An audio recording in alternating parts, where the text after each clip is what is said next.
اور جس دن ظالم اپنے ہاتھ کاٹ کاٹ کھائے گا اور کہے گا کہ اے کاش میں نے پیغمبر کے ساتھ رستہ اختیار کیا ہوتا،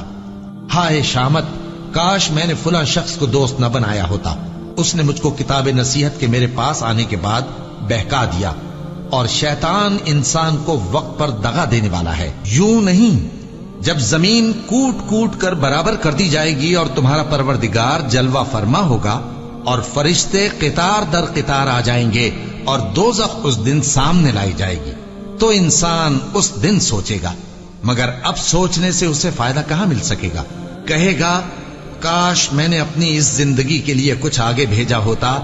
تو اس دن نہ کوئی اللہ کے عذاب کی طرح کا عذاب دے گا اور نہ کوئی اس کے جکڑنے کی طرح جکڑے گا۔ جس دن ان کے چہرے آگ میں الٹ پلٹ کیے جائیں گے تو کہیں گے اے کاش ہم اللہ کی فرما برداری کرتے اور رسول صلی اللہ علیہ وآلہ وسلم کا حکم مانتے۔ اور جس کا نامہ اعمال اس کے بائیں ہاتھ میں دیا جائے گا تو وہ کہے گا اے کاش مجھ کو میرا اعمال نامہ نہ دیا جاتا اور مجھے معلوم نہ ہوتا کہ میرا حساب کیا ہے۔ اے کاش موت میرا کام تمام کر چکی ہوتی، آج میرا مال میرے کچھ بھی کام نہ آیا، مجھ سے میرا اقتدار جاتا رہا۔ حکم ہوگا کہ اسے پکڑ لو، اب اسے طوق پہنا دو، پھر دوزخ کی آگ میں اسے جھونک دو، پھر زنجیر سے جس کی لمبائی 70 گز ہے جکڑ دو، اور سب تمہارے پروردگار کے سامنے صف باندھ کر لائے جائیں گے۔